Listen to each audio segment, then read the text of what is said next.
today we'll be seeing the motion of the charged particle. Motion of the charged particle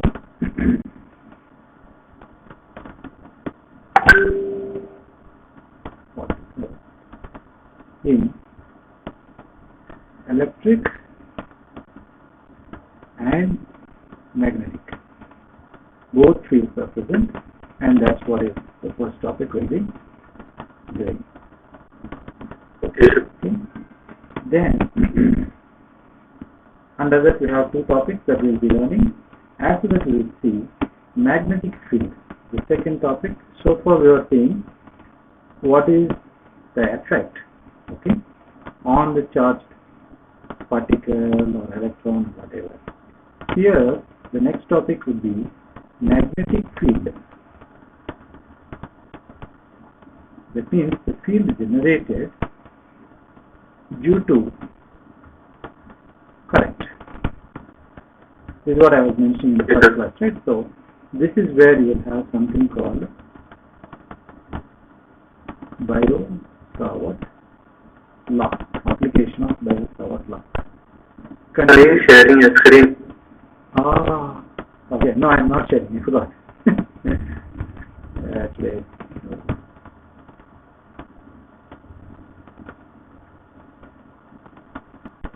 okay. Now, visible, right? Sorry about that. So, magnetic field due to current, and under that something called a Biot-Savart law, which is quite an important thing. And the application of that is an application of Biot-Savart law. There is a question finding out the magnetic field on the axis of the circular current source. Okay? Using above law, we will be finding the magnitude of magnetic field along the axis of a circular loop. So this is what the important stuff we are talking about. Okay? And therefore, we will understand the first one. The first one has got something called the cyclotron. I think I talked to you last class that they have given for 5 marks question on this project. Okay? So both the topics are important. Okay? So the first one, we are in page 140. So the first one, they talk about velocity selector. That means, obviously we don't know at what velocity the electron, you can't measure the electron velocity so easily. That's why they will try to get what is the magnitude of the electric field divided by the magnitude of the magnetic field, and that is what is used as velocity selector. It is used as velocity selector. What do you mean by that? First thing, electric field can be changed, it can be changed or varied, and it can be varied. So both are possible to be controlled.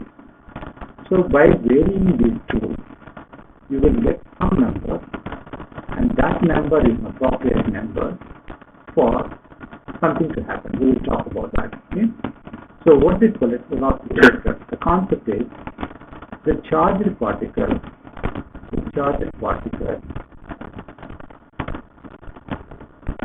as we have seen in the last section, will go in the circular path like that. Okay? If it is perpendicular to magnetic field, it is nothing but magnetic field. This is what we have seen in the last section. So what it means, you have a charged particle, and the charged particle direction is kept on changing. Okay? So the direction of particle is changing.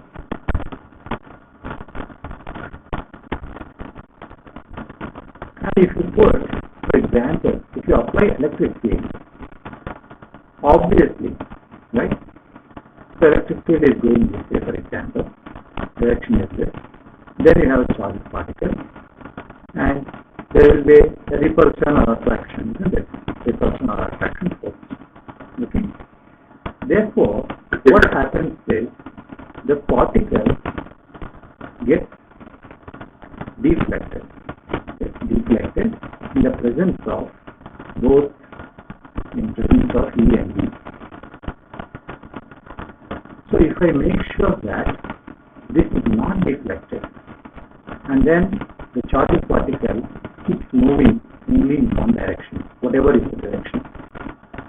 So at a velocity.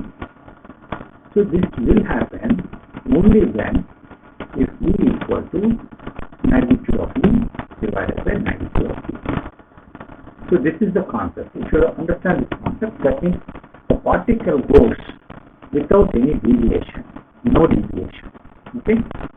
Then that is like, you are just trying to send a bullet in one direction, you want to send a bullet, and if you have a speed control for that, it will go and hit something.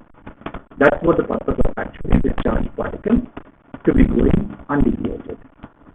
So for that, the concept, for that particular concept, then we are understanding what is the math behind that. Okay?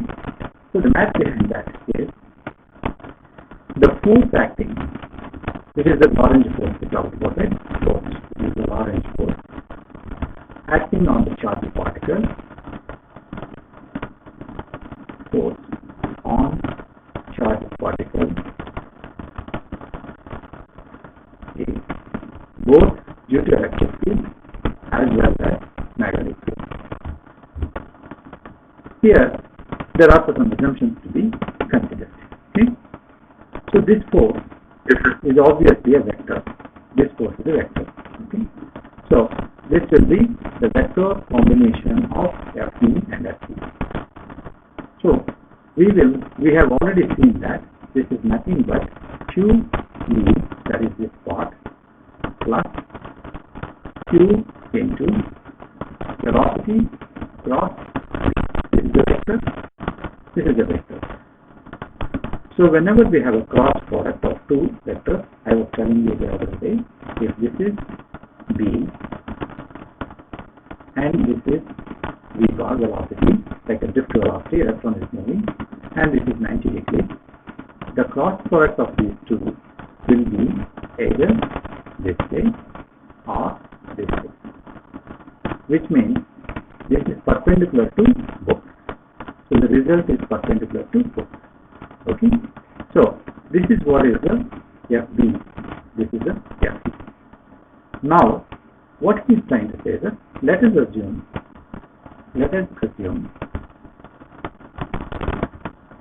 E, that's the electric field, and the magnetic field are perpendicular to each other.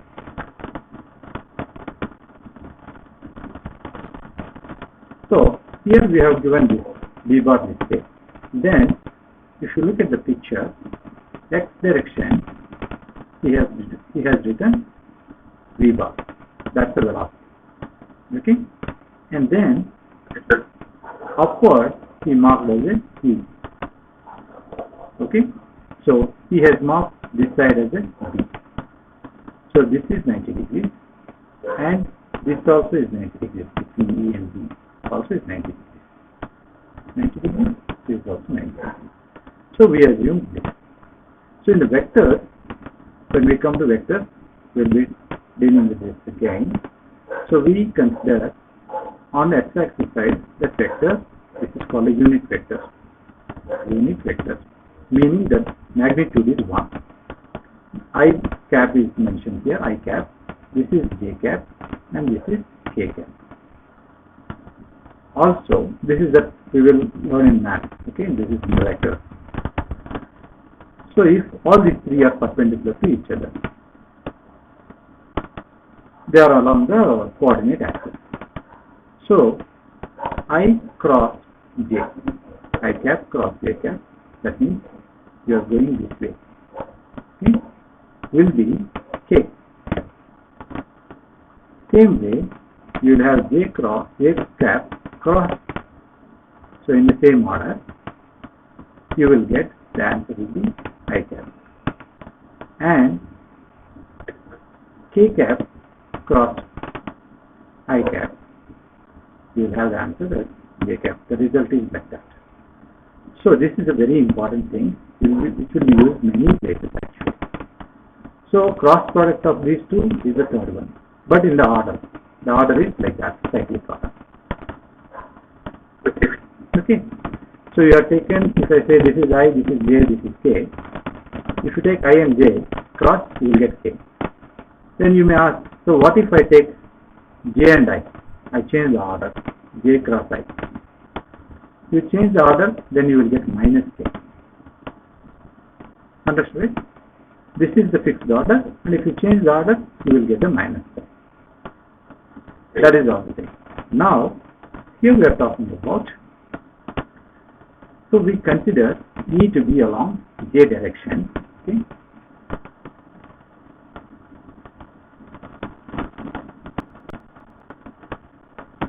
So E is along J.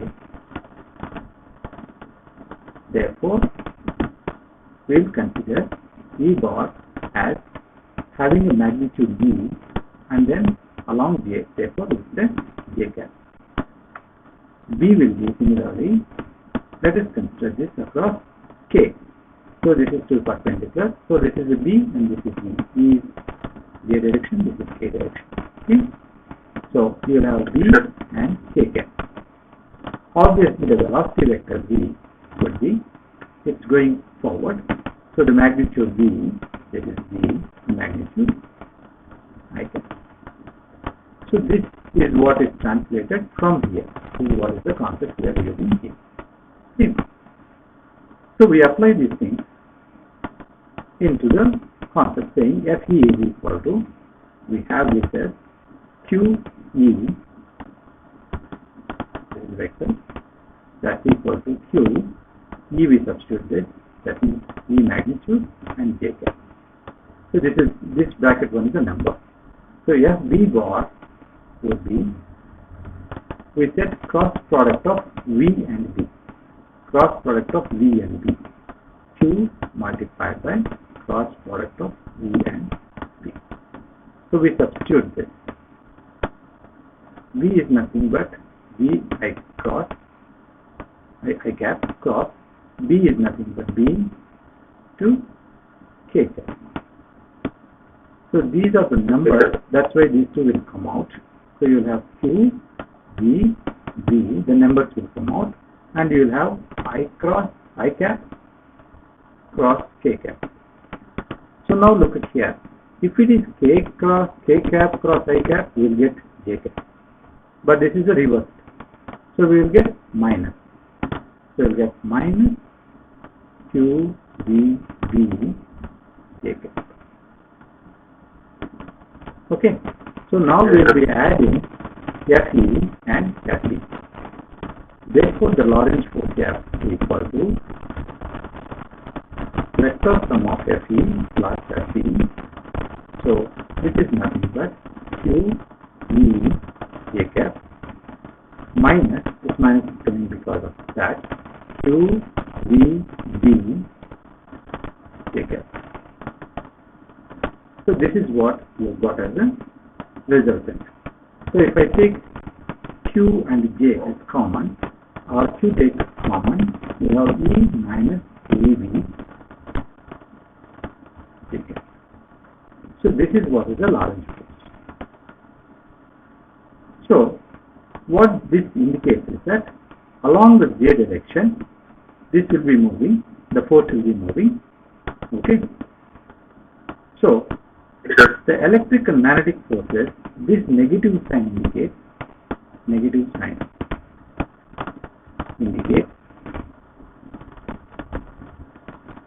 the Fe and expression is the Fe.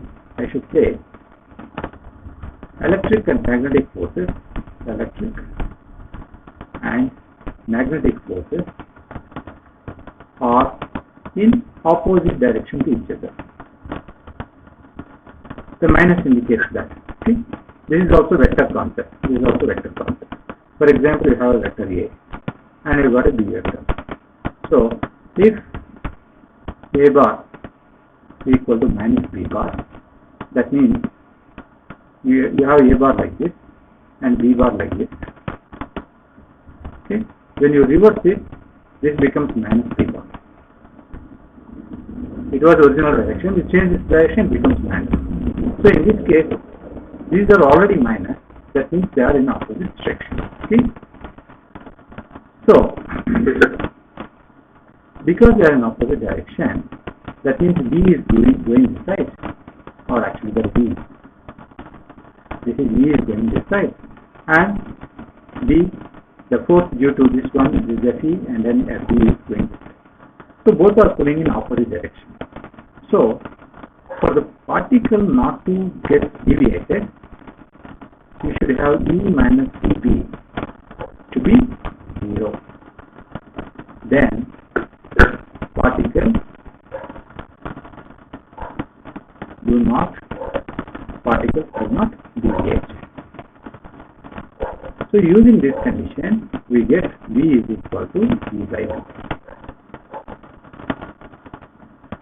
You take the dB to the other side, you get V is equal to V. Have you understood this? So, this condition can be used to select the charged particles of a particular velocity out of a beam containing charges moving with a different speed. So, these fields, electric field and the magnetic field, are called crossed fields. Okay? So, only particles with the speed E and B, they pass undeflected to the region of crossed field. Okay, so we have assumed here is that if you can be varied, they can be varied. Okay. If you don't want to vary, let's suppose E and B are fixed.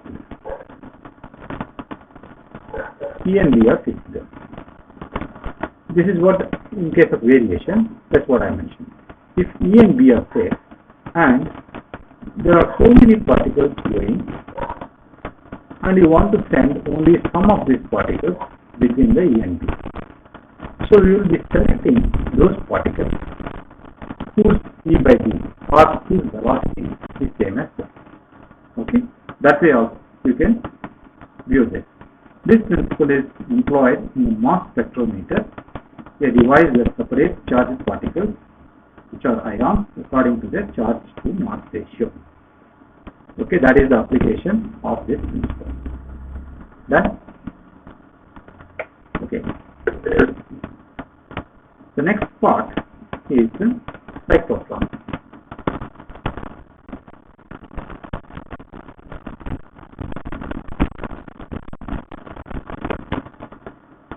Cyclotron is a machine to accelerate charged particles or ions to high energy. That's a kind of 1 mark question. What is cyclotron? Or what is cyclotron used for?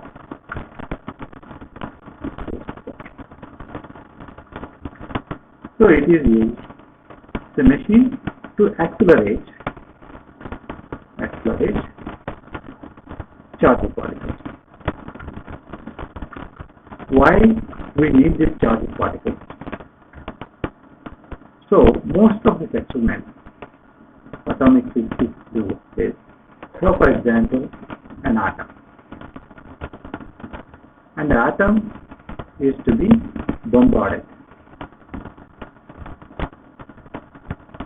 with a charged particle, with a or many charged particles, or a beam of charged particles.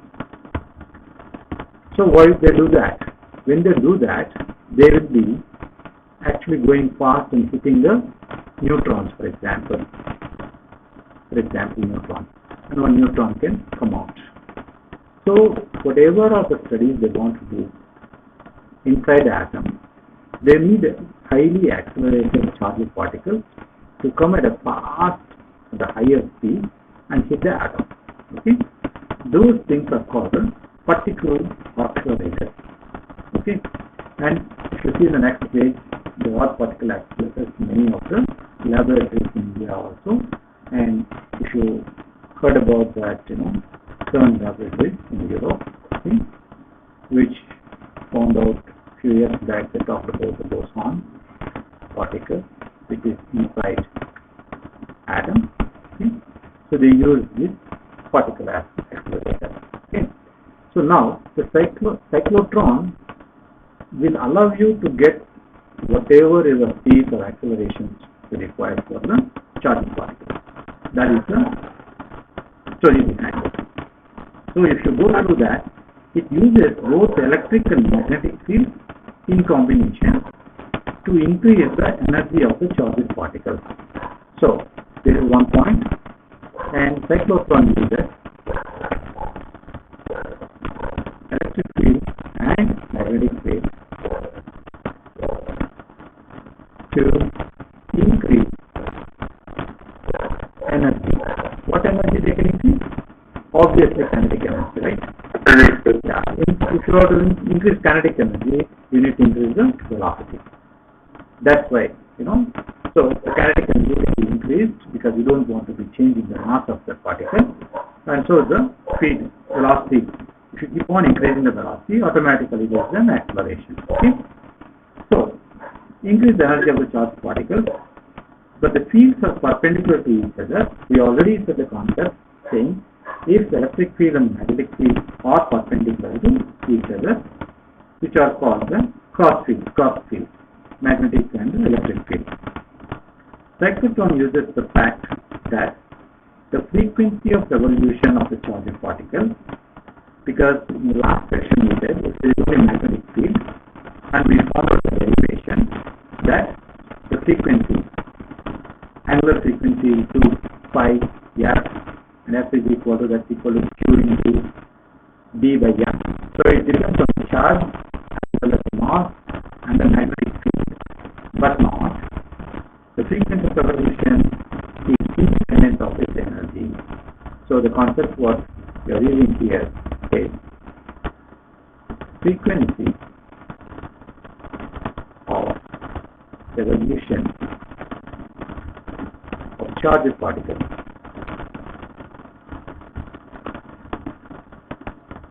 is not dependent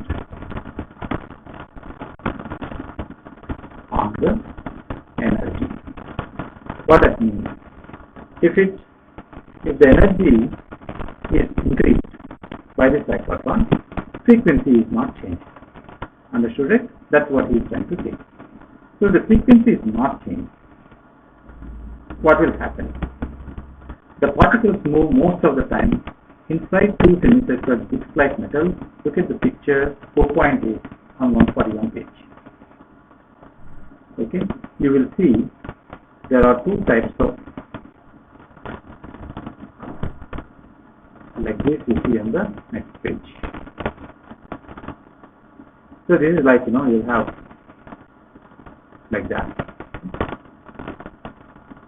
Okay, sir. That's how it is. So somewhere in the center,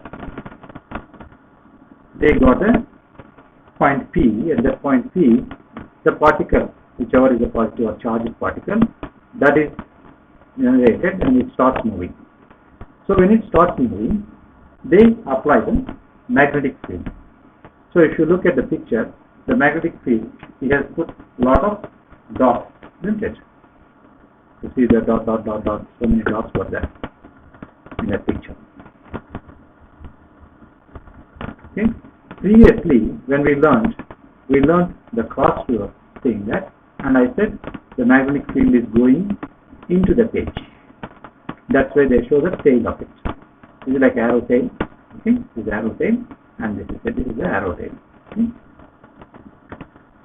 So when you look at arrow head, it will be like a pointer. So which means the magnetic field is coming like that. So this is the magnetic field.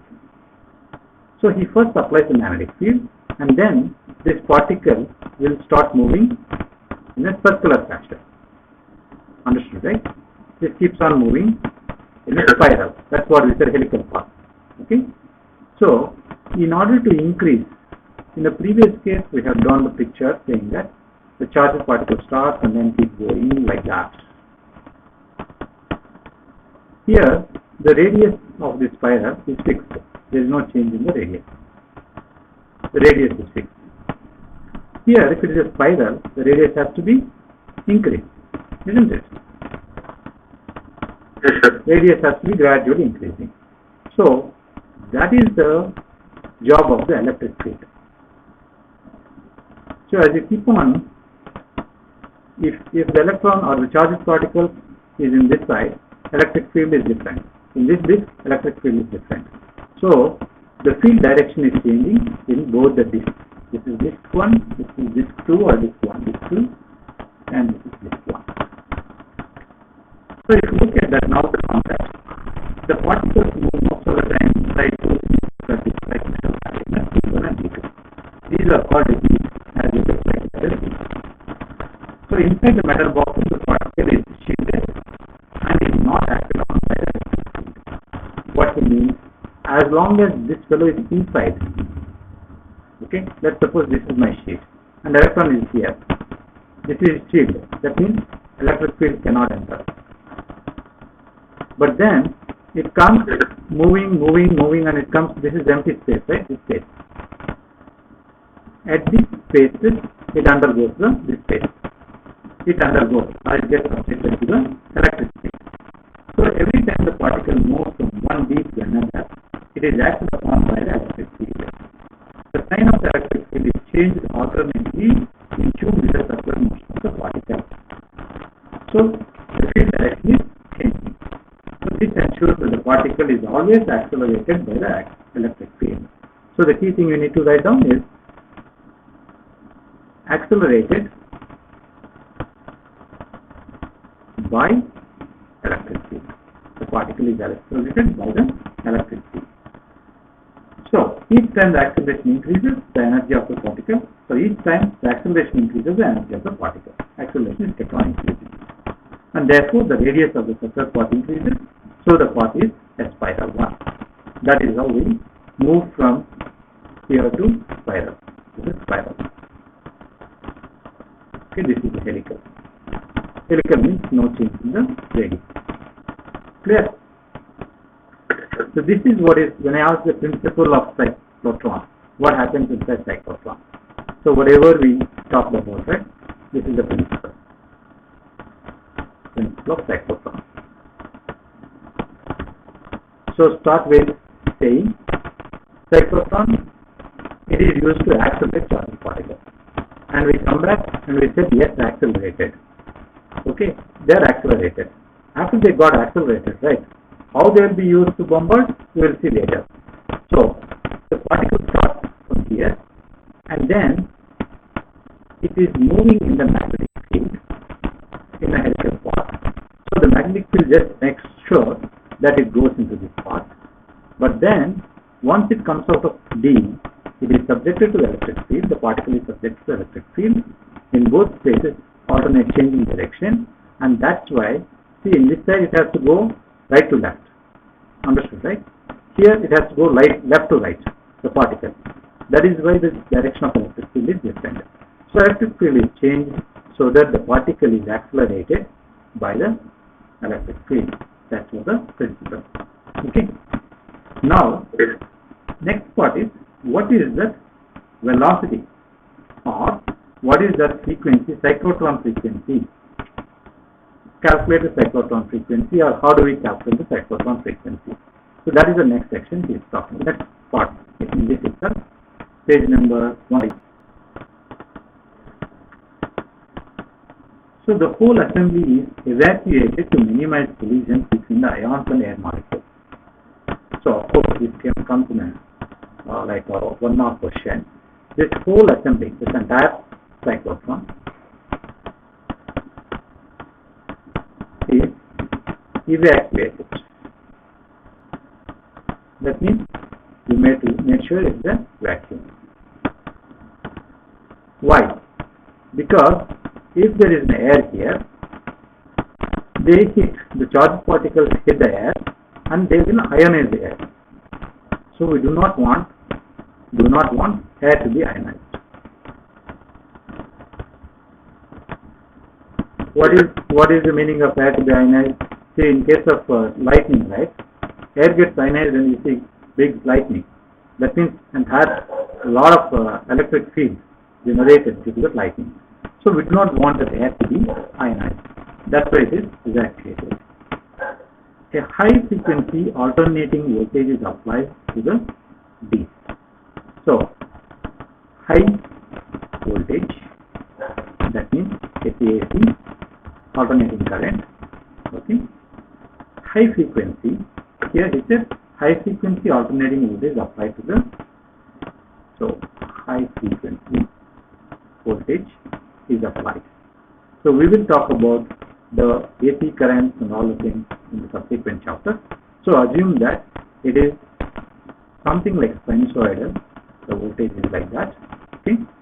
So the frequency is high meaning, so you have, this is a low frequency because you are seeing everything is white.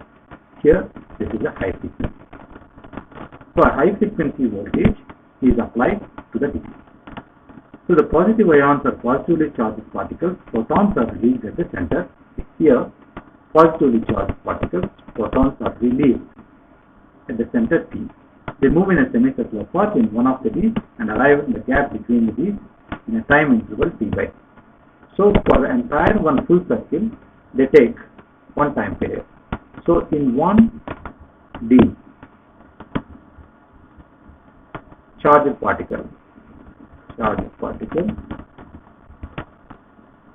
takes T by 2 time. So T by 2 time is taken. T is the period of revolution. Therefore, we know that T is equal to 1 by frequency. I use the F instead of Vc. So F is equal to 1 by T or whatever.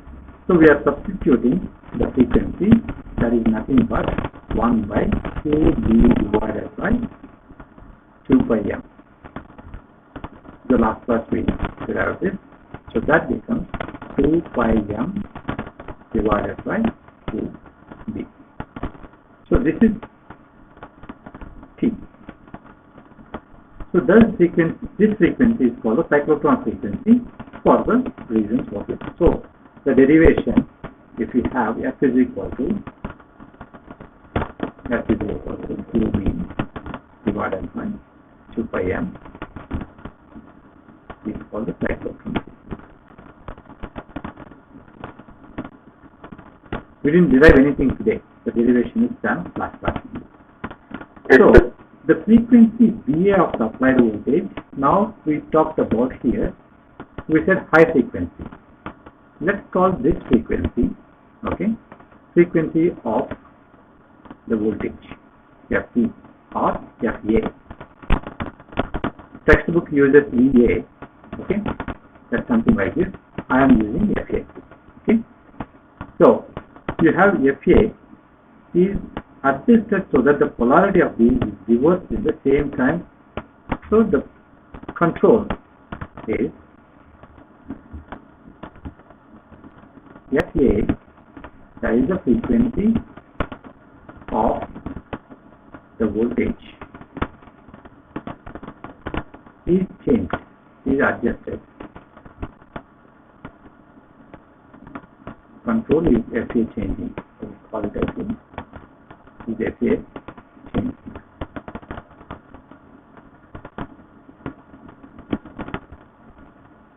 So you change the FA to that. Every time the particle moves inside and then comes back here, so this frequency matches with the frequency of the charged particle, Fc. So this particular condition is called a resonance. Okay. So the phase of the supply is adjusted so that when the positive ions arrive at D1, D2 is the lower potential and the ions are accelerated across the gap. So inside, I think this is to be understood as is. Okay, I don't want to rephrase that. Inside the lead, the particles travel in a region free of electric field. We talked about it. The increase in their kinetic energy is QV each time they cross from one D to another. V refers to the voltage across the D's at that time. Okay? So, it is clear that the radius of the path goes on increasing each time the kinetic energy increases. We already talked. The ions are repeatedly accelerated across the D's until they have acquired energy to have a radius approximately that of the D. Okay. How long the acceleration occurs? Keep accelerating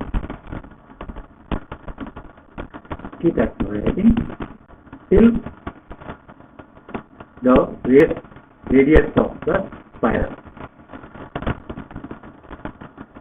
is equivalent to the radius of the D. That's the one of the D's, right? These are the D's. Okay? Till that point, you will do that. After that, they get actually out of the D. Therefore, V is equal to QVR by M. So, they are then deflected by the magnetic field and leave the system by an exit plate. And that's why, at that time, whatever is the energy, so we are now talking about when they leave, when charged particles leave.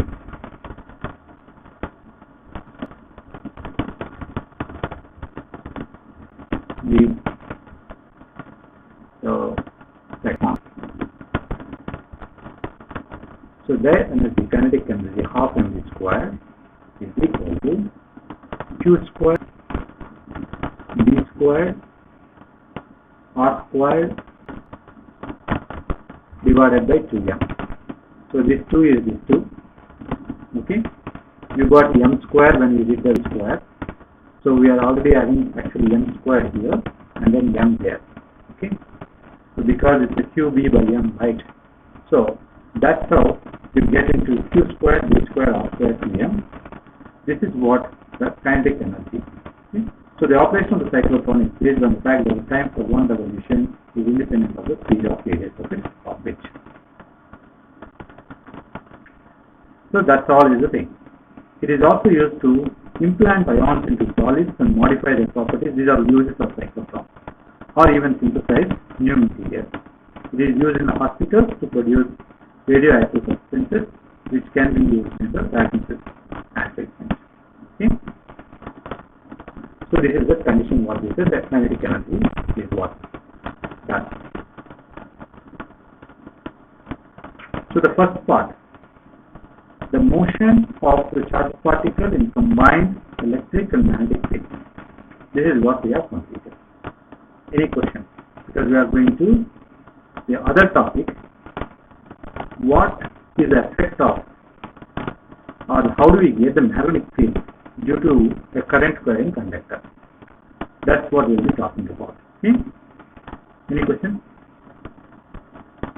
Sure.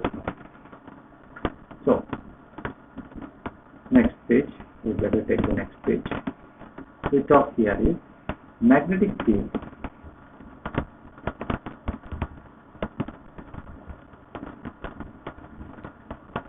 due to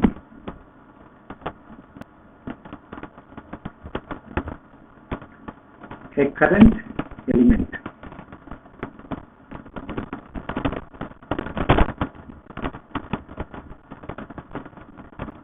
he doesn't say current carrying conductor, he just says current element.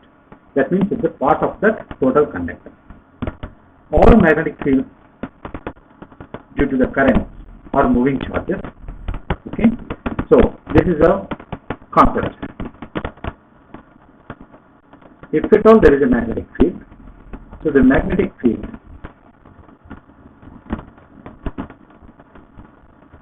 is due to the current,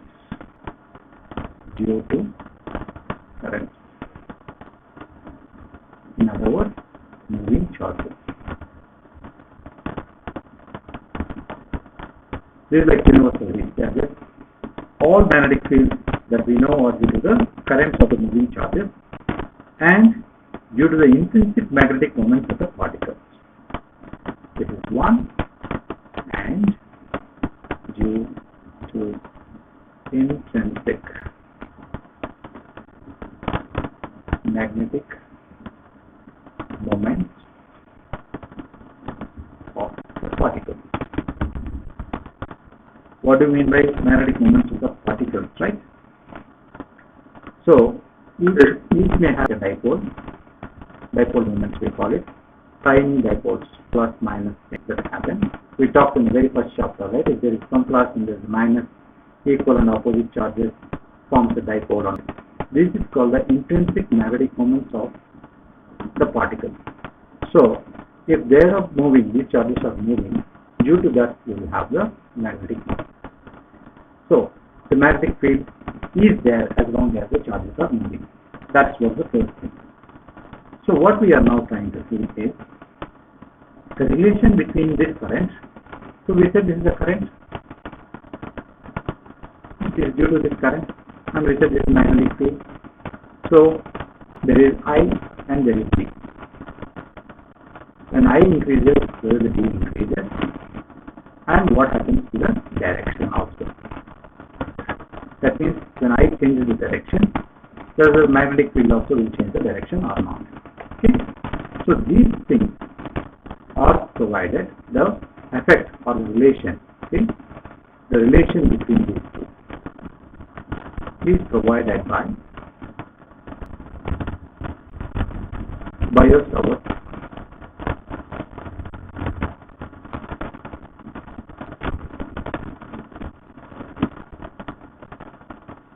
Okay, now look at the picture what is given in the textbook. I'll be drawing this with that. He has drawn something like an XY with a dotted line. That means there is something carrying the current I. And then he takes only one small part of it. That is called, the length of this conductor may be L, very long. He considers only the small part dl, and that is why it's called a current element. And L he puts as a capital thick font because it's a vector dl, current element vector. Okay? Why he calls the current element? Because current is going through the conductor, but we are talking about a part of that conductor, very small part of it. Okay?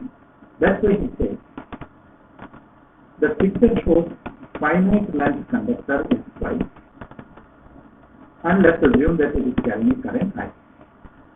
Consider infinitesimal, that means very, very small element of this conductor. That's what is dl. The magnetic field dB due to this element is to be determined. Why is magnetic field also dB? Because we consider the current element to be very, very small dl, there will be a small magnetic field dB. So that is what is the objective. Where you want to find? You want to find the dB at a point P, which is at a distance r from this element dl. Okay. So let's take up the angle between the dl and the displacement vector r. R is a displacement vector, and the current element and this have the direction. Okay? The change in the particular angle between them is considered as theta. Theta is the angle. So, as per the Biot-Savart law, you need to underline this. This is what does Biot-Savart law say? The magnitude of the magnetic field is proportional to the current and the element length, the dl. So immediately we will write dB is proportional to I dl cross r bar divided by r cube. So he has not given any derivation here. He just said this is the Biot-Savart law. So do not get confused that they may give derivation of Biot-Savart law or anything. Okay? Now coming to the explanation with the picture. I'll be explaining with the picture.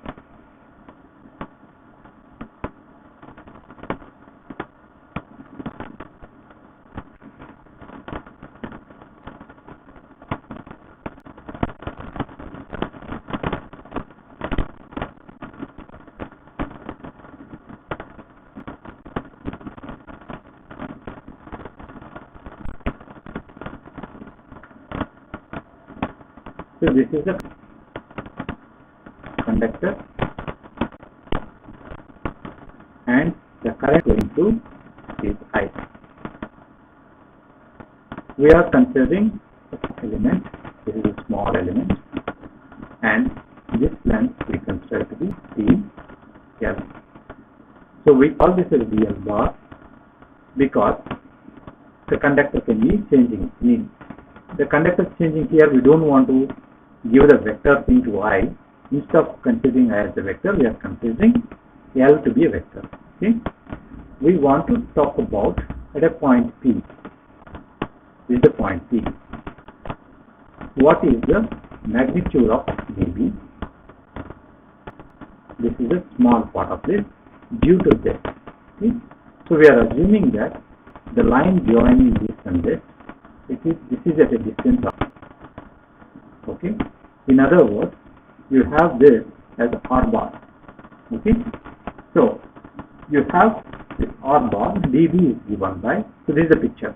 You just need to draw this picture, and we will say the direction of dl. The direction of dl. In order to get the dl bar, what we will do? We will make a tangent like this. A tangent, and we say this angle is theta.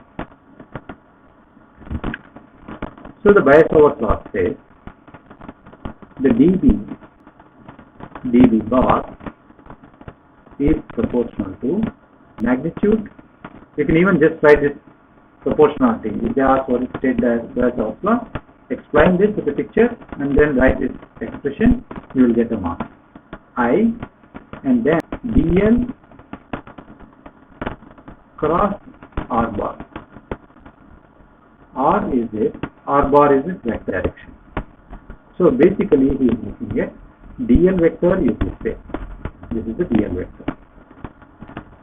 And the R vector is this way. And with an angle theta. Okay. So now the way we started like this I cap and this is j cap or something like that we have taken right last time. So that's why we are taking cross product here. Divided by R cube. Then you remove the proportionality, dB bar equal to mu naught divided by 4 pi. This is the constant. Okay. Remaining the same.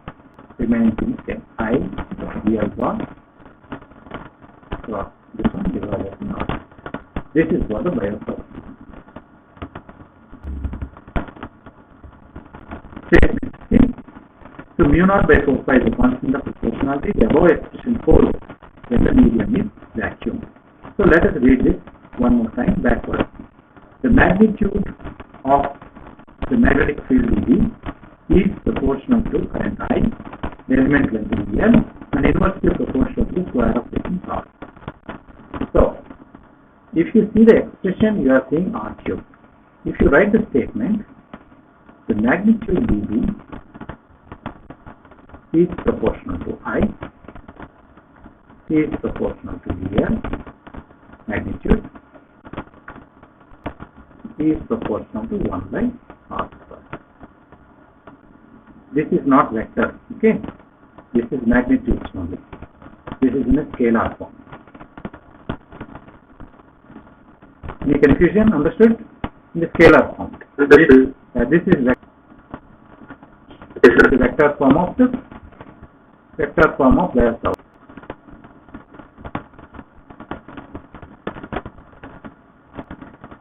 Biot-Savart law vector form.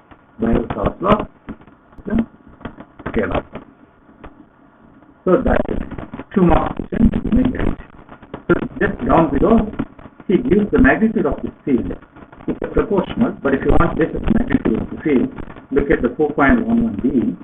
Mod dB equal to mu naught divided by 4 pi, which I am writing. So the magnitude of dB is just that it's proportional to magnitude of dl divided by Okay, so I remove this proportionality constant, the proportionality, and I put this as mu naught divided by 4 pi. Mu naught because it's assumed to be vacuum. Space is a vacuum. That means the conductor is placed in vacuum. Okay, so vacuum is. What I mean to say is, if it's a different medium, you will have different mu naught, mu r, whatever. I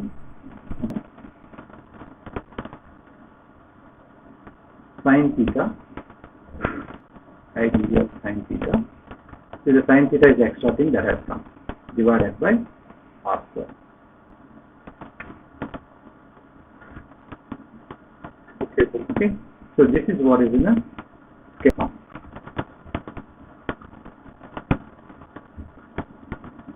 Okay, now mu naught by 4 pi is equal to 10 to the power of -7 Tesla meter per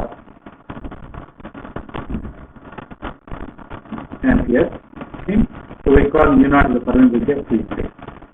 So the observations, there are some similarities as well as differences between the Coulomb's law and the Bayes law. So we are now talking about if you have a Coulomb's law, which we did by Coulomb's law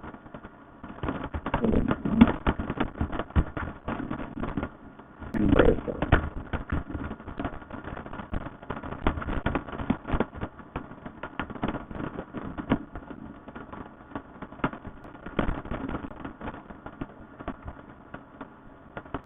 So the first one, both are long range, since both depend inversely on the square of the distance from the source to the point of interest.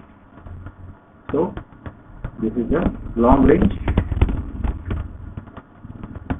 this is also long range. This is a similarity. Okay? And the second one, he talks about the principle of superposition applies to both fields. Station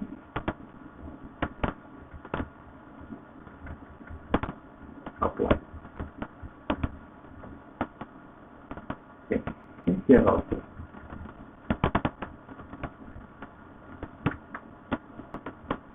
The third one,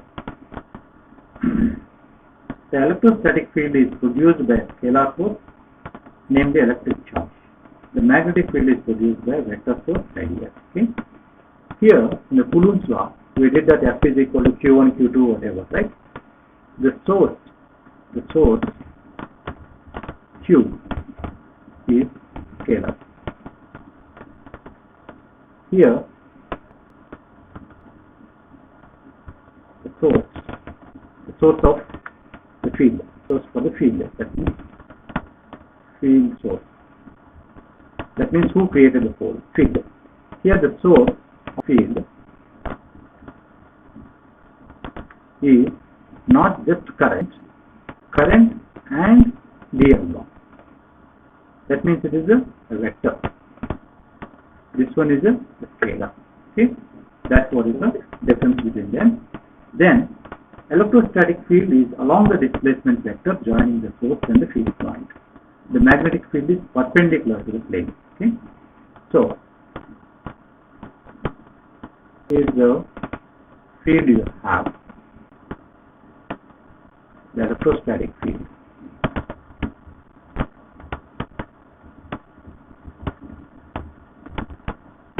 Is along the line joining the charges. Here it is perpendicular. The magnetic field B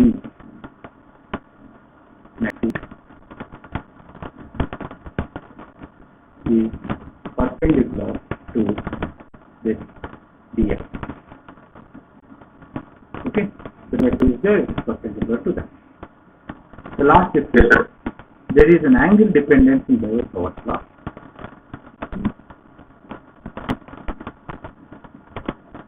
No dependence on angle.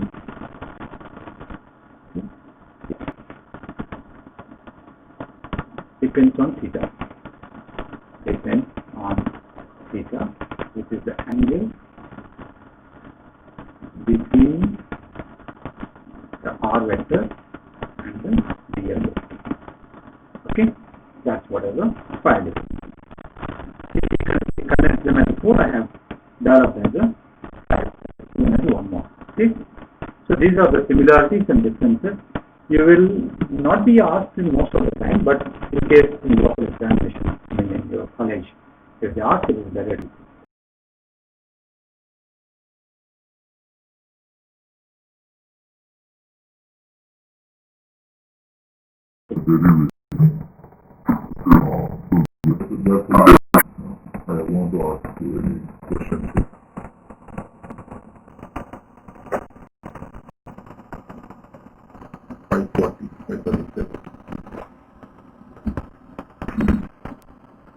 So this is the important derivation. What is the magnetic field on the axis of the circular current? In the previous